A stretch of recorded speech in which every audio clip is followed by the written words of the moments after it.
akan kembali belajar satu kebenaran firman Tuhan di dalam Mazmur pasal yang ke-27 ayat yang ke-8. Beginilah bunyi firman Tuhan. Hatiku mengikuti firman-Mu, carilah wajah-Mu, maka wajah-Mu ku cari, ya Tuhan. Daud berkata, hatiku mengikuti firman-Mu. Pertanyaannya adalah mengapa hati kita harus mengikuti firman Tuhan? Pertama, Markus pasal yang ke-7 ayat yang ke-21 sampai ayat yang ke-22 berkata, sebab dari hati orang timbul segala pikiran jahat, percabulan, pencurian, pembunuhan, perzinahan, keserakahan, kejahatan, kelicikan, hawa nafsu, iri hati, hujat, kesombongan, kebebalan. Semua hal-hal yang jahat ini itu berasal dari hati kita. Yang kedua, Yeremia 17 ayat yang ke-9 dan 10 berkata, betapa liciknya hati, lebih licik daripada segala sesuatu. Hatinya sudah membatu, siapakah yang dapat mengetahuinya? Aku Tuhan yang menyelidiki hati, yang menguji batin. Jadi pada dasarnya hati manusia itu sangat licik. Itulah sebabnya kenapa hati kita harus sesuai dengan firman Tuhan. Yang ketiga, Tuhan selalu memperhatikan dan melihat hati kita. Tuhan tidak pernah tertarik dengan penampilan luar kita. Tuhan tidak pernah tertarik dengan apa yang ada di luar kita. Tapi Tuhan tertarik dengan apa yang ada di dalam kita. Berapa banyak kita sebagai manusia hanya memperhatikan penampilan luar kita, tapi kita tidak pernah memperhatikan apa yang Tuhan lihat, apa yang Tuhan perhatikan, yaitu hati kita.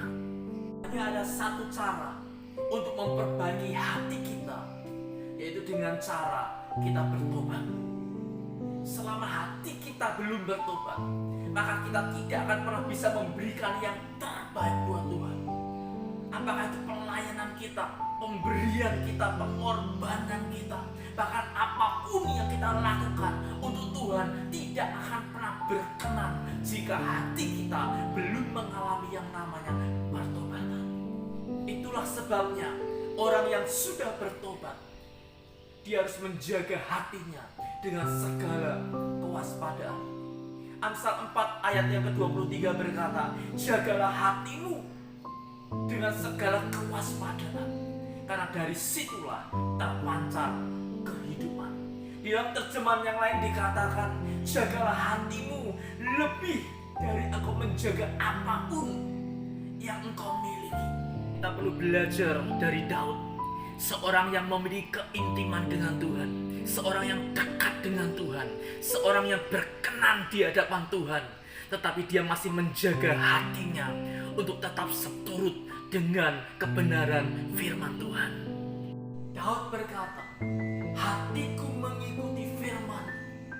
Daud sendiri membiarkan hatinya untuk dididik. Dia membiarkan hatinya untuk ditegur, diperbaiki, diajar oleh kebenaran firman Tuhan. Mengapa hati kita harus rela untuk diperbaiki oleh kebenaran firman Tuhan? Pada dasarnya, setiap manusia memiliki kecenderungan merasa dirinya yang paling benar. Ada 3 kebenaran. Yang pertama adalah kebenaran menurut diri kita sendiri. Yang kedua, kebenaran menurut apa kata dunia atau apa kata orang. Dan yang ketiga adalah kebenaran menurut firman Tuhan. Bagaimana dengan hati kita? Apakah hati kita sampai hari ini seturut dengan kebenaran firman Tuhan? Atau hati kita menuruti kebenaran diri kita sendiri yang sebenarnya itu bukan kebenaran? Orang yang hatinya mengikuti firman Tuhan, maka yang dia lakukan adalah dia akan mencari wajah Tuhan. Dalam ayat yang ke-8 dikatakan, carilah wajahmu, maka wajahmu ku cari, ya Tuhan. Dalam terjemahan Amplified Bible dikatakan, mintalah dan butuhkanlah hadiratku sebagai kebutuhan yang utama. Yang menjadi pertanyaan adalah, bagaimana dengan hati kita? Apakah kita memiliki kerinduan untuk mencari Tuhan? Adakah Tuhan menjadi sumber kebutuhan yang utama dalam hidup kita? Apakah setiap hari kita merindukan surat cintanya?